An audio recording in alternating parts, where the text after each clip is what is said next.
السلام علیکم۔ امید کرتی ہوں کہ آپ سب خیر و عافیت سے ہوں گے۔ تیرے عشق کی عادت ہے ناول کا نیکسٹ پارٹ سٹارٹ کرتی ہوں۔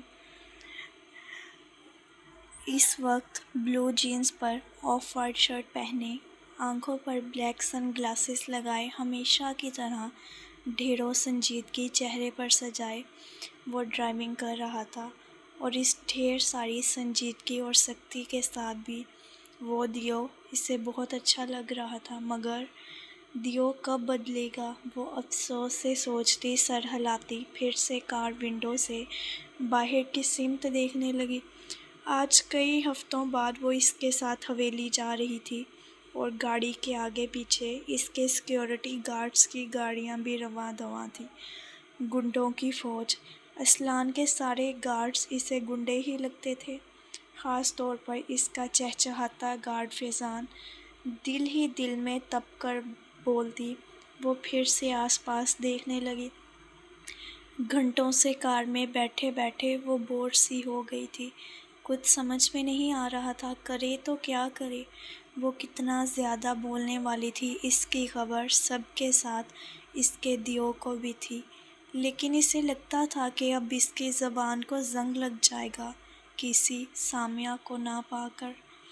یہاں کس سے بولے، دیو سے ہمت نہیں، اور بہلانے والی موبائل جیسی چیز جو پہلے ہوا کرتی تھی، اب اسلان میر کی مہربانی کی وجہ سے اس کی پہنچ سے دور تھی۔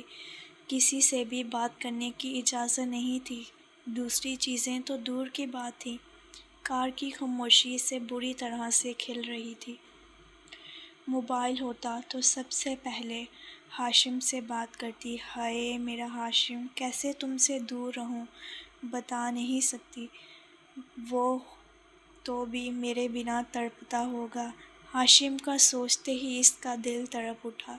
شادی کے بعد تو اسے دیکھا بھی نہیں اس نے، ظالم دیو نے اس سے ہاشم کو جو چھین لیا تھا۔ اس بار عروشہ نے دانت پیستے ہوئے ناراض نظروں سے دیو کو دیکھا۔ ادھر دیو کی ساری توجہ بس ڈرائیونگ پر ہی تھی، جیسے اس کے علاوہ اس کار میں کوئی اور ہے ہی نہیں۔ یہ دیو جب ہنستا تھا تو کیسا خوبصورت لگتا تھا، اب تو ایک بار پھر اس کی سوچوں کی روش بھٹک کر اس کے ہی ارد گرد پہنچ گئی۔ وہ پھر سے غور سے اسلان میر کو دیکھنے لگی۔ اچھی خاصی خوش شکل تھا وہ، بلکہ بہت ہی ڈیشنگ پرسنالٹی تھی اس کی، بس رنگ ہی ذرا کم تھا بیچارے دیو کا۔ مگر یہ تو کوئی عیب نہ تھا، اس گندمی رنگت میں بھی آفت مافت لگتا ہے قسم سے۔ عروشہ نے بڑی ٹھنڈی آہ بھری۔ اتنا اچھا میاں تھا، مگر پھر کیوں وہ چڑیل اسے چھوڑ کر چلی گئی اور سارا عذاب اس کے سر پر ڈال گئی۔ لیکن کیا صحیح میں یہ عذاب ہے؟ کیا وہ نہیں چاہتی تھی؟ اور اگر آج وہ سب نہ ہوتا تو عروشہ نہ جانے کیوں الجھ گئی۔ اس سے آگے سوچا نہ گیا۔ اپنی سوچ سے گھبرا کر وہ دیو سے بول پڑی، کب آئے گا گاؤں؟ چل کر آنے میں ٹائم لگے گا۔ دیو صاحب نے بہت ہی اطمینان کا اظہار کرتے ہوئے گردن موڑ کر چادر کے اطراف میں چمکتے چاند سے چہرے کو دیکھا۔ چل کر؟ چل کر کون آ رہا ہے، اور اسے ٹائم کیوں لگ رہا ہے؟ کار نہیں ہے اس کے پاس؟ کار نہیں تو کوئی سواری ہی لے لیتا، بھلا کوئی اتنا پیدل چل سکتا ہے؟ عروشہ اس کے طنز کو سمجھی نہیں تھی، اس لیے حیرت سے پوچھتے ہوئے پوری طرح اس کی طرف گھوم گئی۔ اسلان کے ہونٹوں پر تمسخر آمیز مسکراہٹ ابھری۔ دھیرے دھیرے اب یقین آ رہا ہے کہ سچ کہتے ہیں لوگ، خدا حسن کے ساتھ عقل جیسی نعمت سے پوری طرح سے محروم رکھتا ہے۔ وہی پرسکون مگر دوسروں کو جلا بھنا کر کوئلہ کر دینے والا لب و لہجہ، اس کا یہ اندازہ عروشہ کو اچھے سے تپن ہوئی تھی، اور کسی کو اوور دیتا ہے کہ عالم فاضل بن جاتے ہیں۔ منہ ہی منہ میں بڑبڑا کر وہ ناراضگی سے گھوم کر پھر سے باہر دیکھنے لگی۔ جو کہنا ہے صاف کہو، میں سن رہا ہوں۔ اسلان کو اس کا رخ موڑنا اچھا نہیں لگا۔ ہاتھ بڑھا کر ایک ہی جھٹکے سے اس کا بازو پکڑ کر عروشہ کا رخ اپنی طرف موڑ دیا۔ اف، دیو کا غصہ اب کار میں تو نہیں جھیلنا، اس لیے فوراً مسکین بن کر کہا تھا۔ وہ کہہ رہی تھی کہ ہاں صحیح کہہ رہے ہیں لوگ، عقل نہیں دی، حسن تو بہت دیا ہے، بہت حسین ہوں نا میں، ہے نا؟ مسکین سی شکل بنا کر وہ زبردستی مسکرائی، مگر اپنے حسین ہونے کا احساس بھی بے وقوفی بھرے انداز میں دلا کر پوچھا، شکل سے کیا ہوتا ہے؟ عقل تو نام کی نہیں۔ اسلان نے منہ بنا کر پھر سے مذاق اڑایا۔ آپ میں سب جو چلی گئی، وہ پھر سے بدبدائی۔ کیا کہا؟ اسلان نے سن کر گھڑ کر اسے دیکھا۔ آپ بہت اچھے ہیں، بہت سمجھدار، آپ کی سمجھداری پر میں تو پہلے ہی دن سے فدا ہوں۔ مصیبت پڑنے پر مکھن لگانے والی عادت اس نے ہاشم اور ہانیہ سے سیکھی تھی، وہ اب کام آ رہی تھی۔ جب بھی وہ نارمل رہتا وہ ایسے ہی بول پڑتی، گڈ گرل، اچھی بچی بن رہی ہو تم، بٹ میں مکھن لگانے والوں سے بہت برا پیش آتا ہوں۔ اسلان سب سمجھتا تھا اس کی چالاکی کو۔ دیو نے دل جلانے والی مسکراہٹ کے ساتھ اس کا گال تھپک کر پھر سے اسٹیئرنگ پر اپنے دونوں ہاتھ جما لیے۔ کالا دیو، اس کے اچھے بھلے صاف رنگ کو کالا بنا کر اس نے اپنے دل کو ٹھنڈک دی۔ یہ اور بات ہے کہاں بھی اپنے دل میں ہی بول کر اپنی شامت نہیں بلوانی۔ اب کچھ اور بول کر گاڑی کا ماحول چینج نہیں کرنا تھا، اس لیے اس بار اس نے سیٹ سے ٹیک لگا کر آنکھیں موند لیں۔ اب سفر کاٹنے کا اس سے اچھا طریقہ کوئی اور نہیں ہو سکتا، اور کچھ ہی پلوں میں وہ غافل ہو چکی تھی۔ اسلان نے ذرا سی گردن موڑ کر اس حسین بلا کو دیکھا تھا جس کا سر سیٹ سے لڑکھ رہا تھا۔ وہ سو چکی تھی اور اب جاگنے والی بھی نہیں تھی، چاہے کچھ بھی ہو جائے۔ بے وقوف لڑکی، بس یہی ایک کام جب دیکھو اچھے سے کرتی ہے۔ اسلان نے سوچ کر سیٹ کو آرام دہ پوزیشن میں کی اور ایک ہاتھ اسٹیئرنگ سے ہٹا کر اس کا ایک طرف لڑکھا سر سیدھا کر دیا۔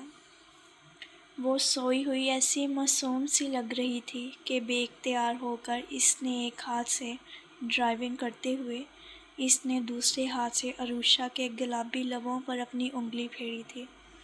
اس کے گال نہ تھے، جیسے نرم روئی کے ٹکڑے تھے۔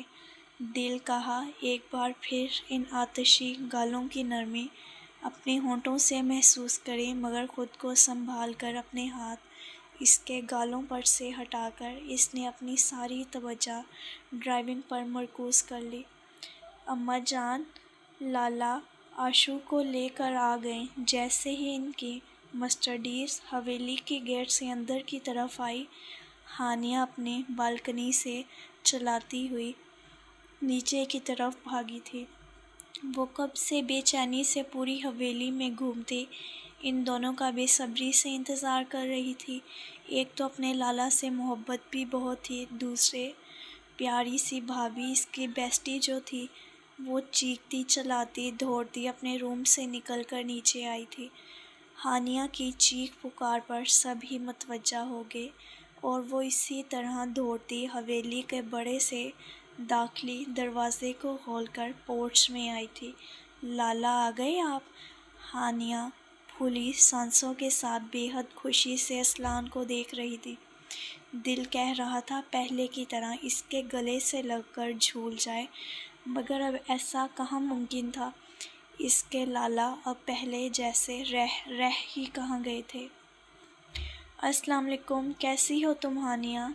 ہانیہ کے سر پر بس شفقت سے ہاتھ پھیر کر وہ نرمی سے مسکرایا تھا۔ وعلیکم السلام۔ اسلان کو دیکھتے ہوئے سلام کا جواب دیتے ہوئے ہانیہ کے ہونٹوں پر پھیکی سی مسکراہٹ تھی۔ اپنے بھائی کے لیے کبھی وہ ہانی ہوتی تھی، اب ہانیہ اپنی بہن سے مل کر کیسے مسکراہٹ چہرے پر آ گئی ہے۔ خروس دیو کے آج کل پتہ نہیں کیوں وہ اس کے سارے انداز نوٹ کرنے لگی تھی۔ اب بھی ترچھی نظر سے دیو کو مسکراتے ہوئے دیکھا تھا۔ آشو، ہانیہ بھائی کو چھوڑ کر اب اس سے کس کر لپٹ گئی۔ عروشہ بھی محبت سے اس کے گلے لگی تھی۔ دونوں ایک دوسرے سے لپٹی اپنی اپنی خوشی بیان کر رہی تھیں۔ تم یقین نہیں کرو گی میں نے کتنا مس کیا تمہیں۔ ہانیہ اس کے گلے سے لپٹی محبت سے چور آواز میں بولی، میں نے بھی، مگر دیو کے جنگل سے کیسے نکل کر آتی؟ ہانیہ کے کانوں میں سرگوشی کر کے وہ تپی ہوئی بولی تو ہانیہ کھلکھلا کر ہنس پڑی۔ وہی اصلان ان دونوں سے بے نیاز ہوتا اندر کی جانب بڑھ گیا۔ آشو، دیو کے جنگل سے اب تم کبھی نہیں نکل سکتی، بٹ آئی پرامیس بہت جلد تمہارا دیو پہلے والا سپنوں کے راج کمار بن جائے گا۔ بڑی شرارت سے وہ عروشہ کی ناک ہلاتے ہوئے چہکی، زیادہ خیالی پلاؤ مت پکاؤ، اندر چلیں، اماں جان اور باقی سب سے مل لیں۔ عروشہ کے بیزاری سے کہنے پر ہانیہ تعصب سے سر ہلاتی اس کا ہاتھ پکڑ کر اندر چلی آئی۔ ہال روم میں وہ سب کے درمیان شہزادہ بنا بیٹھا تھا۔ وہ اس گھر کا اکلوتا وارث تھا، سب کی آنکھوں کا تارا۔ بچپن سے لے کر اب تک اتنی محبتیں اور اہمیت ملی کہ وہ خود کو بادشاہ ہی سمجھ بیٹھا تھا، مگر ایک حادثے نے اسے حقیقت کی دنیا میں ایسا لاپٹکا کہ شہزادہ ایک دیو میں تبدیل ہو گیا۔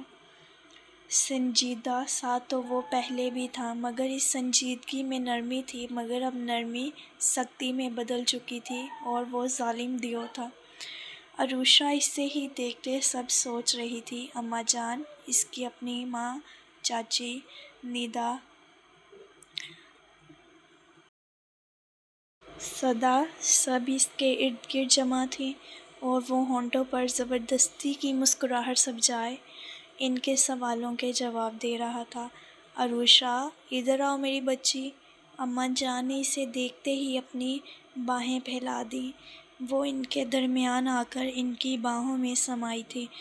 یہاں ہانیہ کے علاوہ ایک اماں جان ہی تھی کہ جن سے عروشہ کو کوئی ڈر نہیں لگتا تھا۔ اماں جان تو شفیق سی مہربان خاتون تھی، مگر اصلان کی ماں اور چاچی، خاص طور پر ماں جی سے وہ بہت ڈرتی تھی۔ شاید ان کا عرب اس پر کچھ زیادہ ہی چھایا ہوا تھا۔ وہ دونوں ہی خاتون بڑی دبنگ قسم کی عورتیں تھیں۔ بلکہ اصلان سے شادی سے پہلے تو وہ کھلے عام ان کے چرچے سنتی تھی کہ وہ کیسے گاؤں کی عورتوں کو ڈرا کر رکھتی تھی۔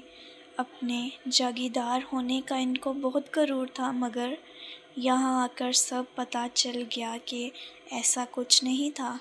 وہاں ہاں دونوں عورتوں کا عرب بہت تھا سب پر، مگر وہ بیجا کسی پر ظلم نہیں ڈھاتی تھی۔ گاؤں پر کسی بھی عورت پر ظلم ہو تو حویلی کے ملازموں کے ذریعے فوراً ان کی مدد کی جاتی تھی۔ یہ کیا حلیہ بنا رکھا ہے عروشہ؟ کون کہے گا کہ تم اس حویلی کی اکلوتی بہو ہو؟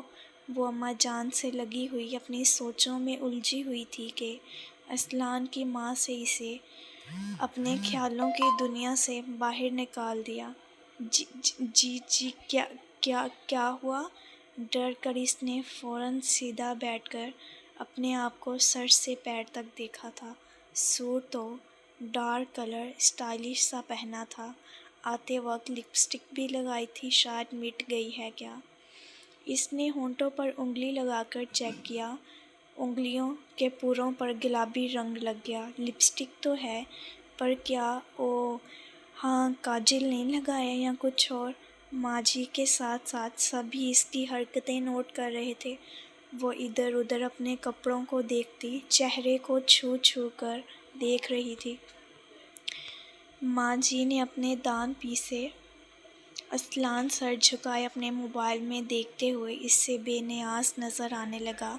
عروشہ کی بیوقوفانہ حرکتوں سے وہ اچھے سے آشنا تھا۔ وہیں ہانیہ اور اماں جان ایک دوسرے کو دیکھ کر مسکرا دی۔ بھابھی کا کہنے کا مقصد یہ ہے کوئی زیور کیوں نہیں پہنا ہے اور نہ ہی میک اپ کر رکھا ہے۔ آخر چاچی نے ہی عروشہ کی الجھن دور کی تھی۔ عروشہ نے بے چارگی سے ماں جی کی طرف دیکھا۔ جیولری پہننا تو اسے یاد ہی نہیں رہا تھا۔ عروشہ، اب تم اس حویلی کی بہو ہو، ابھی تمہیں دیکھنے کے لیے کتنے لوگ آئیں گے، سب کیا سوچیں گے کہ ہماری بہو اتنی سادی ہے۔ ہانیہ، جاؤ اور جا کر اسے تیار کرو۔ ماں جی تحمل سے کہہ کر حکم بھی دے چکی تھی۔ عروشہ نے منہ بنا کر ہانیہ کی طرف دیکھا۔ آئیں بھابھی صاحبہ، آپ کو دلہن بناتے ہیں آج، تاکہ دلہا میاں خوش ہو جائے۔ ہانیہ شرارت سے کہتے ہوئے اسلان میر کو بھی دیکھنے لگی، مگر ان کی بے نیازی تو حد سے سوا تھی۔ ہانیہ منہ بناتی عروشہ کو گھسیٹ کر اپنے روم کی طرف لے کر چلی گئی۔ اسلان بیٹا، کب تک اس حادثے کو خود پر سوار رکھو گے؟ تم دونوں کو دیکھ کر لگتا ہی نہیں کہ تم دونوں میاں بیوی ہو۔ تمہاری بے نیازی اور عروشہ کا ڈرا سہما انداز۔ موبائل میں ٹائپ کرتے اسلان کو دیکھتے ہوئے اچانک چاچی نے بہت ہی آہستہ آواز میں اسلان کو ٹوک دیا تھا، بلکہ یہ کہنا صحیح ہوگا انجانے میں اسلان کے زخموں کو چھیڑ دیا تھا انہوں نے۔ اس وقت وہاں اب اس کے ساتھ ہال روم میں چاچی اور بس ماں جی کے علاوہ کوئی نہیں تھا۔ اسلان نے ہارن بھینچ کر اپنا موبائل ٹیبل پر رکھ دیا اور ایک پیر پر رکھے دوسرے پیر کو قالین پر رکھتے ہوئے صوفے پر بالکل سیدھا ہو کر بیٹھ گیا۔ آپ کو ایسا کیوں لگتا ہے؟ ہم دونوں میاں بیوی نہیں لگتے؟ نکاح ہوا ہے میرا اس کے ساتھ، سب کے سامنے رخصت کروا کر اپنے گھر لایا ہوں، اسے اپنے ساتھ رکھا ہوا ہے، پھر اور کیا چاہیے؟ کم سے کم کسی کے ساتھ بنا نکاح کے تو نہیں رہ رہا۔ وہ آنکھوں میں سرد پن لیے صوفے پر بیٹھی چاچی کو دیکھتے ہوئے بہت کڑوے لہجے میں بولا تھا۔ ان کا رنگ ایک دم سے پھیکا پڑ گیا۔ اسلان، یہ کس لہجے میں بات کر رہے ہو تم؟ ماں جو کو دیورانی کا شرمندگی بھرا چہرہ برا لگا تو انہوں نے فوراً بیٹے کو ٹوک دیا۔ کچھ دنوں سے وہ نوٹ کر رہی تھیں اسلان کے لہجے میں کڑواہٹ سی گھلنے لگی تھی، خاص طور پر چاچی سے بات کرتے ہوئے جو انہیں بری لگتی تھی۔ سوری چاچی، میرا مطلب آپ کو شرمندہ کرنا نہیں تھا، بس ایک بات کہہ دی۔ اسلان نے بڑے سپاٹ انداز میں معافی مانگ لی۔ چاچی نے اس کا بے تاثیر چہرہ دیکھا۔ چاچی، اگر آپ کو لگتا ہے وہ حادثہ تھا جسے آسانی سے بھلایا جا سکتا ہے، تو وہ حادثہ نہیں تھا، وہ دھوکہ تھا۔ اس نے خنجر گھونپا ہے میری پشت پر، اور اسلان مین کبھی اس دھوکے کو معاف نہیں کر سکتا، نہ بھول سکتا ہے۔ دھیمے دھیمے آگ برساتے لہجے میں بولتے اسلان کی آواز میں نہیں چہرے پر بھی سختی چھا گئی تھی۔ چاچی نے شرمندگی سے اپنا سر جھکا لیا۔ بیٹی نے تو ساری عمر کے لیے انہیں شرمسار کر دیا تھا۔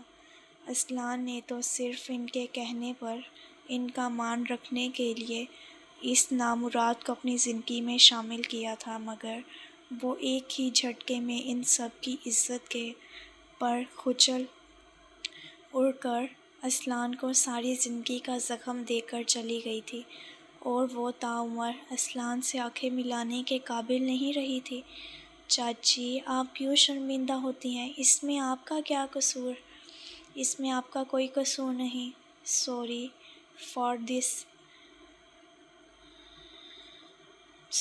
فار دس کہ آپ کا دل دکھا۔ ان کے چہرے پر ملال چھاتا دے کر اسلان نے انہیں دیکھتے ہوئے معذرت کی تھی۔ ماں جی نے اپنے بیٹے کو غور سے دیکھا۔ مجھے معاف کر دو میرے بچے، میں قصوروار ہوں تمہاری، میں نے ہی مجبور کیا تھا اس بدبخت کو اپنانے کے لیے تمہیں۔ اپنی چاچی کو معاف کر دو میرا بچہ۔ وہ اپنی جگہ سے اٹھ کر اس کے پاس بیٹھتے ہوئے پھر سے اپنی بے چارگی پر رو پڑی تھی۔ اسلان نے انہیں بس تسلی دینے والے انداز میں ان کا ہاتھ تھپکا تھا۔ کیوں روتی ہو؟ اسی بدبخت کے لیے۔ ساتھ بیٹھی ماں جی نے اس کی پشت تھپکی، خود ان کی آنکھیں بھی نم تھیں۔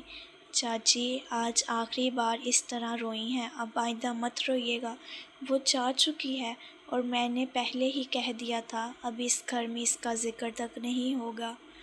ان کے ہاتھ سے ہلاتے ہوئے وہ بہت قطعیت سے ان سے کہہ رہا تھا، میں آج کے بعد اپنے پیاروں کو اس کے لیے روتا نہیں دیکھنا چاہتا، سمجھ لیں آپ لوگ۔ اسلان نے اپنی ماں کی بھی نم ہوتی آنکھ دیکھی تو بہت سختی سے ٹوکا تھا، ہم نہیں روئیں گے، کبھی ذکر نہیں کریں گے، جب تم اپنی ازدواجی زندگی کو پوری طرح سے قبول کر لو گے۔ پاس بیٹھی ماں جی نے اس کے چہرے پر چھائی سنجیدگی کو دیکھتے ہوئے نرمی سے کہا، آپ لوگوں کو کیا لگتا ہے میں یہ سب قبول نہیں کر سکا ہوں؟ ایسا کچھ نہیں، میں سب قبول کر چکا ہوں، آپ اپنی بہو کو سمجھائیں۔ پھر سے وہی بات اسلان اس بار بیزاری سے کہتے ہوئے صوفے سے ٹیک لگا کر آرام سے بیٹھ گیا۔ چاچی اور ماں جی نے ایک دوسرے کی شکل دیکھی، جس طرح تم لوگوں نے ڈرا دھمکا کر اسے راضی کیا تھا، اس بچی کا یہی حال ہوگا۔ چاچی نے اس بار مسکرا کر اسلان کی طرف دیکھا تھا، اس نے بس لاپرواہی سے سر جھٹکا۔ جو اس کے باپ نے کیا تھا، شکر کریں کہ اپنے بچے کے ساتھ بس اس کا نکاح کیا تھا، ورنہ وہ اس سے زیادہ سزا کی حقدار تھی۔ ماں جی نے بہت زیادہ نفرت سے اپنا سر جھٹکا۔ اسلان نے گہری سانس لے کر اپنی ماں کو دیکھا۔ عروشہ کے باپ کی وجہ سے وہ اب تک اس سے ناراض تھی اور یوں ہی اپنے غصے سے عروشہ کو ڈرائے رکھتی تھی، مگر اسلان جانتا تھا کہ وہ دل ہی دل میں عروشہ کو قبول کر چکی تھی اور اس کی معصوم صورت پر پیار بھی آتا تھا انہیں، مگر وہ سیاہ پیار دل میں رکھتی تھی۔ لیکن یہ جو نفرت تھی، اس نے سب پر ایک کھول چھڑا دیا تھا۔ چھوڑو یہ سب شازی، سب بھول کر اس سے پیار سے باتیں کر لیا کرو، ہماری اکلوتی بہو ہے۔ چاچی نے اس بار اپنے پاس بیٹھی ماں جی کا ہاتھ دبا کر جیسے سمجھانا چاہا، جب تک میرا بیٹا اس سے خوش نہیں ہو سکتا، تب تک میں بھی اس سے پیار سے نہیں بول سکتی۔ وہ میرے بیٹے کو یقین دے، اس سے محبت کرے، تب بھی وہ قابل قبول ہوگی میرے لیے۔ وہ ایک دم سے ہاتھ چھڑا کر ناراضگی سے بولی، بھول جائے گی، کوئی آپ کے بیٹے کو قبول کرے گی اور اس سے محبت کرے گا۔ آپ کے بیٹے کے نصیب میں سچی و خالص محبت نہیں ہے۔ یہ سب سن کر اسلان ایک جھٹکے سے کہتا ہوا اٹھ کر کھڑا ہو گیا اور جھک کر اس نے اپنا موبائل ٹیبل سے اٹھایا۔ پھر وہ رکا نہیں تھا، تیز تیز قدموں سے وہاں سے نکلتا ہی چلا گیا۔ کار پوری سپیڈ میں سڑکوں پر دوڑ رہی تھی اور وہ اندر بیٹھا اپنے اشتعال پر قابو پانے کے لیے اپنے ذہن سے سب زہریلی یادوں کو جھٹک رہا تھا، مگر زہریلی یادیں تھیں کہ اسے اپنے ماضی کی بھیانک چہرہ کو دکھا ہی رہی تھیں۔ حویلی سے وہ جس اشتعال سے نکل کر باہر آیا تھا، اب وہ بے وجہ گاؤں کی سڑکوں پر اپنی گاڑی دوڑائے جا رہا تھا۔ اپنے ساتھ اس نے گارڈز کو بھی آنے سے منع کر دیا تھا اور تنو تنہا وہ بلا وجہ پیٹرول پھونکتا روڈ پر فل سپیڈ میں گاڑی دوڑا رہا تھا۔ ہر بار اس حادثے کو جتنا سوچتا، اتنی ہی اس کی نفرت اور غصہ بڑھتا ہی جا رہا تھا۔ چاچی کی باتوں نے اسے پھر سے سب یاد دلا دیا تھا، ہر وہ دھوکہ جو ان لوگوں نے اس کے ساتھ کیا تھا، جن پر اس نے اندھا اعتماد کیا تھا۔ مارے غصے کے اس نے کتنی بار اسٹیئرنگ پر ہاتھ مار مار کر اپنا ہاتھ سڑ کر ڈالا تھا۔ آج چاچی نے پھر سے اس کے زخموں کو تازہ کر دیا تھا۔ ہر بار وہ حویلی آتا اور ہر بار اسے نئے سرے سے سب یاد دلا دیا جاتا، جسے وہ بھولنا تو کبھی نہیں چاہتا تھا، مگر اس کا ذکر بھی نہیں سننا چاہتا تھا۔ کیوں ہوا میرے ساتھ ایسا، کیوں ہوا میرے ساتھ؟ کیوں میری غیرت کو سرے بازار اچھالا اس نے؟ کیوں اسلان میر، کیوں اس عورت کو ہی کیا؟ تو نے سب کو ہی کیوں زندہ چھوڑ دیا؟ کیوں؟ نفرت سے چیختے ہوئے اس بار اس نے کار کے شیشے پر مکہ مارنا شروع کر دیا تھا۔ شیشے کا تو کچھ نہیں ہوا، اس کی انگلیوں کے جوڑ سے خون رسنے لگا تھا۔ آخر کار تھک ہار کر اس نے کار وہیں ایک طرف روڈ پر روک دی اور اپنا سر سیٹ کی پشت پر ڈال دیا۔ آنکھیں موندے وہ گہرے گہرے سانس لے کر خود پر قابو پا رہا تھا۔ کچھ دیر بعد وہ خود کو نارمل کرنے میں کامیاب ہو بھی گیا۔ بیک ویو مرر میں اپنی سرخ آنکھیں دیکھ کر اسلان نے ہونٹ بھینچ لیے۔ اس کی آنکھوں سے آنسو تو تب ہی سوکھ گئے تھے جب اس کے گھر سے اس کے باپ اور چاچا کا جنازہ اٹھا تھا۔ اسے رونے کا حق تو اسی وقت چھین لیا گیا تھا جب وہ گھر کا اکیلا مرد بچا تھا۔ اسے سب کو سنبھالنا تھا، اپنے گھر کی عورتوں کی حفاظت کرنی تھی۔ 15 سال کی عمر سے اسے اس کی ماں نے یہی سکھایا تھا کہ اب وہ بزدلوں کی طرح روئے گا نہیں بلکہ ان سب کے لیے ایک مضبوط مرد بنے گا۔ تب سے اب تک وہ سچ مچ کا ایک چلتا پھرتا فولاد بن چکا تھا۔ اس نے اپنی چاچی اور ماں کی ہمراہی میں ایک دنیا کو اپنی مٹھی میں کر لیا۔ کسی کی جرأت نہیں تھی کہ اسلان میر پر ٹیڑھی نگاہ بھی ڈالیں یا اس کی غیرت سے کھیلیں، مگر اس بار اسلان نے سر جھٹک کر ڈیش بورڈ سے اپنا موبائل اٹھایا۔ موبائل اس نے سائلنٹ موڈ پر رکھا ہوا تھا۔ لاتعداد مسڈ کالز تھیں جو اس وقت شو کر رہی تھیں۔ موبائل کو دوبارہ اس نے ڈیش بورڈ پر اچھال دیا۔ اسلان میر نہ بزدل ہے نہ بے بس کی، وہ روئے نہ اتنا بے غیرت کہ اپنی عزت کے ساتھ کھیلنے والے کو کوئی سزا دیے بنا اس زمین پر دھانتنا ہوا پھرنے دے۔ بس وہ صحیح موقع کی تلاش میں ہے اور مجھے معلوم ہے یہ موقع بہت جلد آنے والا ہے اور ایک ایک کو اس کے ہر گناہ کا خراج دینا پڑے گا۔ دوبارہ کار سٹارٹ کرتے ہوئے وہ زہر الوداع مسکراہٹ ہونٹوں پر سجائے اپنے گناہ گاروں کی صورت ذہن میں رکھ کر بولا تھا۔ شاہ نواز خان کی کمزوری میری قید میں ہے اور جب تک وہ میرے قید میں ہے شاہ نواز خان مجبور رہے گا اور انجانے میں وہ سب کرے گا جو مجھے آرام سے مجھے میرے مقصد تک پہنچا دے گا۔ کسی کی صورت اس کی آنکھوں کے آگے ناچی تو اسلان میر ہونٹ کھول کر مسکرایا تھا۔ ان کالی آنکھوں میں ایک انوکھی ہی چمک تھی اور ہونٹوں پر پر اسرار مسکراہٹ۔ پھر سر جھٹک کر اس نے کار اسٹارٹ کر کے حویلی کے راستوں پر ڈال دیا۔ کوئی ایک بار پھر سے کال تو کرو اسلان کے موبائل پر، شام سے رات ہوگی اور بچہ نہ جانے کہاں مارا مارا پھر رہا ہے۔ ارے میں کہتی ہوں کیا ضرورت ہے جب بھی وہ حویلی آئے بار بار ایک ہی بات دہرائی جائے۔ جب سے اماں جان نے سب سنا تھا وہ سب پر بگڑ چکی تھی کہ کیا ضرورت تھی ایسی بات کرنے کی۔ اسلان حویلی سے ہی نکل گیا اور اب ہال روم میں بیٹھے ہوئے اماں جان ایک بار پھر سب پر بگڑی تھیں۔ چاچی اور ماں جی دونوں بہت زیادہ پریشان سی۔ اماں جان کی ڈانٹ پر شرمندہ ہو رہی تھیں۔ اپنی ساس کی وہ دونوں بہت عزت کرتی تھیں، اس لیے آج تک ان کے سامنے کبھی بدتمیزی سے بات نہیں کی تھی۔ اب بھی سب سنتی خاموش تھیں۔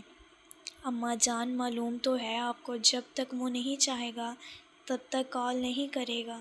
ماں جی صوفے پر بیٹھی اپنے ہاتھوں کو پچھتاتی ہوئی مل رہی تھی، بار بار یہی سوچ رہی تھی کیا ضرورت تھی اسلان کے سامنے ایسی باتیں کرنے کی۔ جانتی تھی اس کے زخم ہرے ہو جاتے تھے پھر بھی وہی باتیں دہرا دی جاتی تھیں۔ تمہارا کیا قصور تھا، میں ہی پاگل ہوں جو ہر باری سے سب یاد دلا دیتی ہوں۔ اپنی بیٹی کی کرتوتوں کو تو نہ سدھار سکی مگر بیچارے اسلان کے دل کو ضرور چوٹ پہنچا جاتی ہوں۔ چاچی کا بھی حال ان سے جدا نہیں تھا۔ صوفے پر پہلو بدلتے ہوئے وہ گھڑی بھی دیکھ لیتی جو 12 کے پار جا چکی تھی۔ ان کے چہرے پر شرمندگی ہی شرمندگی تھی۔ ایک طرف خاموش مگر پریشان سی بیٹھی ہانیہ بس ان لوگوں کے چہرے دیکھتی اور پھر گھڑی۔ اسلان جب بھی حویلی آتا کوئی نہ کوئی تلخ واقعہ رونما ہو ہی جاتا۔ بس ایک عروشہ تھی جو ان لوگوں کو چور نظروں سے دیکھتی ایک طرف کونے پہ صوفے پر دبکی ہوئی بار بار اپنی خیر منا رہی تھی کہ کہیں اسلان میر کی حویلی سے بھاگ جانے والی حرکت پر اسے نہ لتاڑ دیا جائے، مگر اللہ کا شکر تھا اپنی پریشانی میں ابھی تک چاچی یا ماں جی نے اس کی طرف دیکھا بھی نہیں تھا۔ لالہ آگے۔ وہ جیسے ہی ہال روم کے اندر آیا اسے سب سے پہلے ان دونوں نے دیکھا تھا۔ ندا اور صدا ایک ساتھ چیخی تھیں، سب کی گردنیں ایک ساتھ گھومی تھیں۔ عروشہ نے بس پلکیں اٹھا کر اسلان میر کو دیکھا، سنجیدہ اور سپاٹ چہرہ، سرخ آنکھیں۔ وہ دھیرے دھیرے چلتا سب کے درمیان سے گزرتا ہوا اور سب کی سوالیہ نگاہوں کو نظر انداز کرتا سیڑھیوں کی طرف بڑھ گیا۔ اسلان اسے اپنے بیڈ روم میں جاتے ہوئے دیکھ کر اماں جین نے ہی سب سے پہلے اپنی جگہ سے اٹھ کر بے تابی سے پکارا تھا، اماں جان میں بہت تھک گیا ہوں، اس لیے پلیز اس وقت مجھے ڈسٹرب مت کریں۔ سب کو اپنی طرف متوجہ دیکھ کر وہ ہاتھ اٹھا کر اماں جان سے ادب سے کہتا برق کی تیزی سے سیڑھیاں پھلانگتا ہوا اپنے کمرے کی طرف بڑھ گیا۔ سب اپنی اپنی جگہ چور سے بن گئے، سب کے ہی چہرے پر گہرا ملال چھایا ہوا تھا۔ عروشہ نے چوری چوری سب کی طرف دیکھتے ہوئے اٹھنے لگی، اپنا یہاں سے کھسک جانا ہی بہتر لگا۔ اسے ڈر تھا کہیں سب کا عتاب اس پر نہ ٹوٹ پڑے۔ ابھی وہ چپکے سے اٹھی ہی تھی کہ اسے وہاں سے کھسکتے دیکھ کر ماں جی نے بہت غصے سے کہا تھا، تم کہاں بھاگ رہی ہو؟ ان کے اس طرح گرار کر پوچھنے پر وہ منمنائی، جی وہ مجھے نیند آ رہی ہے اب۔ اتنا سننا تھا کہ ماں جی بری طرح سے بھڑک گئی۔ ہاں جاؤ اور جا کر آرام سے سو جاؤ، تم سے کچھ نہیں ہونے والا۔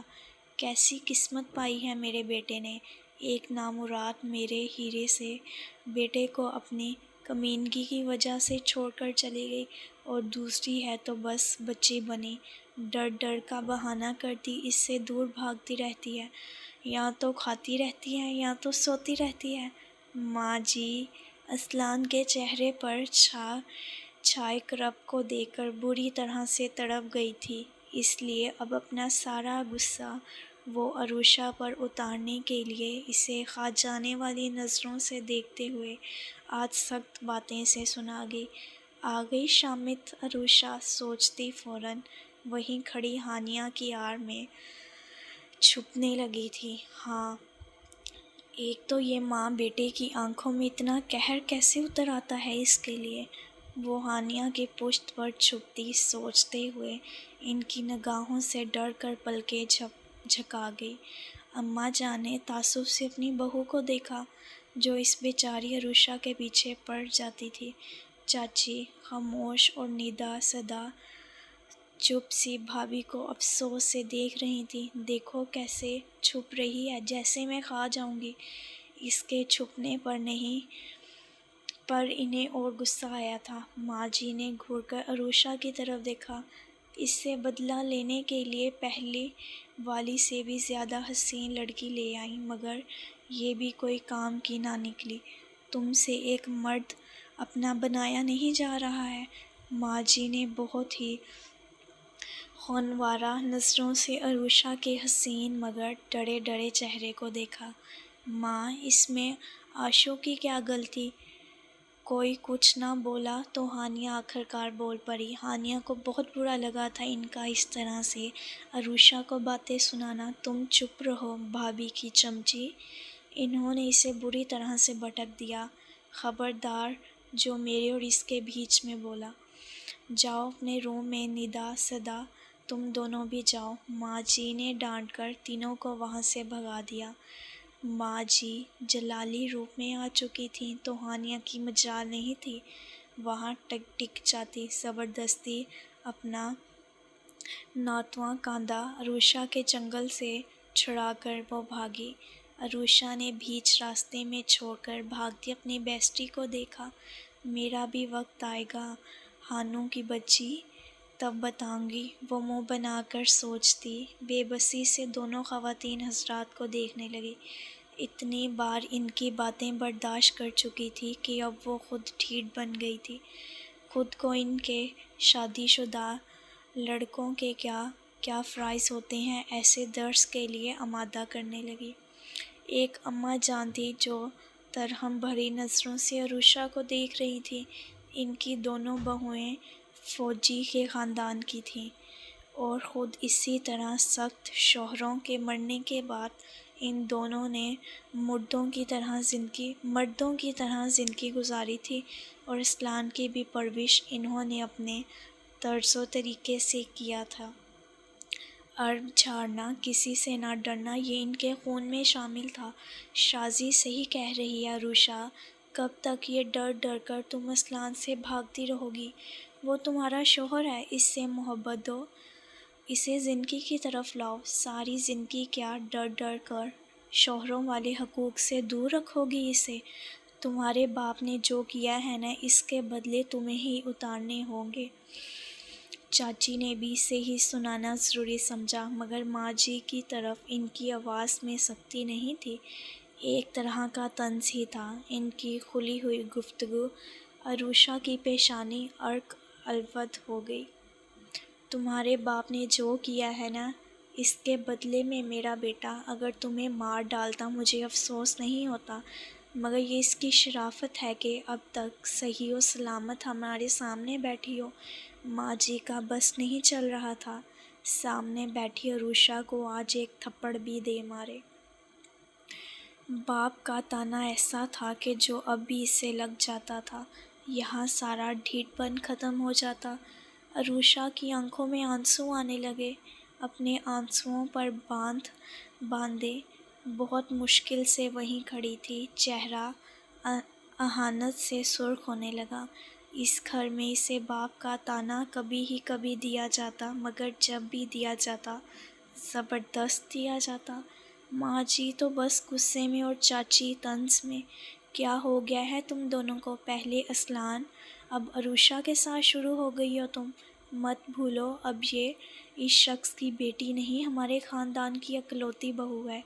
اماں جان سے برداشت نہیں ہوا تھا، اس لیے انہوں نے سختی سے اپنی بہوؤں کو ٹوک دیا۔ بہو سمجھتی ہوں تبھی تو اب تک باہر اٹھا کر نہیں پھینکا۔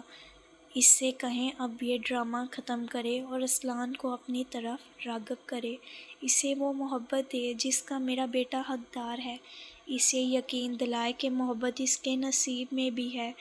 آج اسلان کی بات نے جیسے ماں جی کو تڑپا دیا تھا۔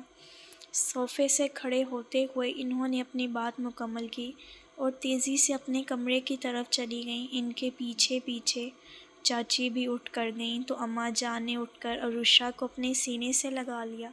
ان کے مہربان سینے سے لگ کر وہ پھوٹ پھوٹ کر روئی تھی۔